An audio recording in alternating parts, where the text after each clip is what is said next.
Prime Minister Hubert Ingraham is slamming the PLP and DNA for what he says are careless statements and a misrepresentation of the facts surrounding last week's visit of Haitian President Michel Martelly.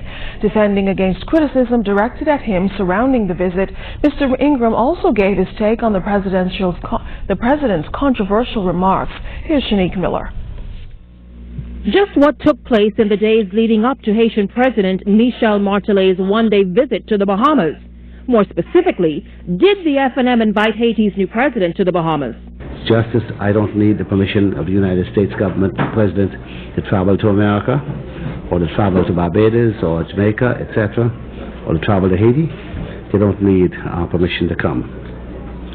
As a courtesy, heads of government will inform the government of the country they are visiting in advance, if only to ensure that certain security arrangements and protocol arrangements are put in place. I became aware through the Ministry of Foreign Affairs. Now, while in the Bahamas, Martelly left quite an impression, speaking in Creole to thousands of Haitians at Joe Farrington Road Auditorium, that they should throw their support behind the group that will best support their needs. From that moment, Bahamians were incensed, angry that Martelly would dare make such a statement. But was he out of line? Prime Minister Ingraham said no. He was perfectly entitled to make such a statement.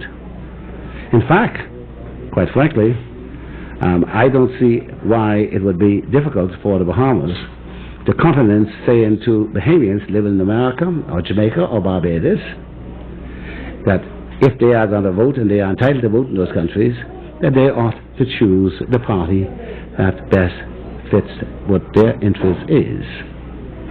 And so, insofar as the persons who are citizens of the Bahamas who are formerly Haitian nationals, we certainly look forward to receiving the votes of the majority of Bahamians, whether they were born in the Bahamas, naturalized in the Bahamas, or otherwise.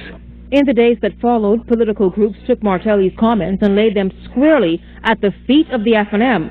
But were they being disingenuous? For example, during the meeting, there were politicians present, and they, like the Bahamians in the audience, were provided interpreters so they could keep up. Prime Minister Ingraham talked about last Tuesday night.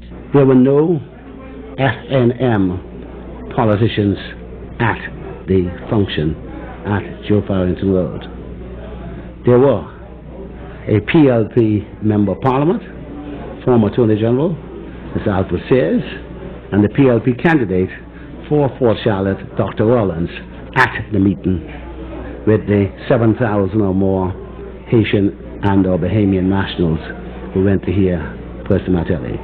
Further, Ingraham noted that the courtesy call to the PLP the following morning was the perfect opportunity for the PLP to speak with Martelly about the reported offending statement. Presumably, if Mr. Christie had an issue with what President Martelly had said, he would have raised it with President Martelly while he was at Mr. Christie's house.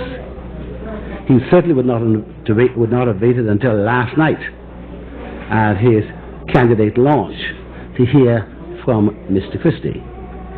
Clearly, that's what I would have done if I had taken issue with a statement President Martelly had made. DNA leader Brian McCartney also lashed out at Prime Minister Ingraham, blaming him for the visit and comments Martelly made. Ingraham said McCartney needs to ensure that he is first aware of the facts before speaking out. Mr. Brian McCartney of the unestablished party calling itself the DNA says that I invited President Martelly to the Bahamas. That is untrue. In recent times, Mr. Christie of the PLP has had occasion to remind Mr. McCartney that he ought not be telling lies. I have to do the same thing. When you tell more than one lie, you become a liar. One of the things that young politicians and old politicians ought to do for themselves is to establish themselves as being credible persons. That you take steps to verify things before you make pronouncements. You don't go and shoot your mouth off and make statements that are untrue and that could easily have been verified in advance. Carelessness is not a good thing for a young politician or indeed for an old politician. And I caution Mr. McCartney not to continue to tell lies. Now, Ingram did take issue with one of the comments Martelli made. It's the issue relating to citizenship and who's entitled. McCartney said children born to Haitian parents in the Bahamas have automatic citizenship. But unlike the Haitian or U.S. constitutions, which have citizenship granted upon birth, our Constitution says a child born in the Bahamas takes on the citizenship of his or her parents and can apply for citizenship at 18.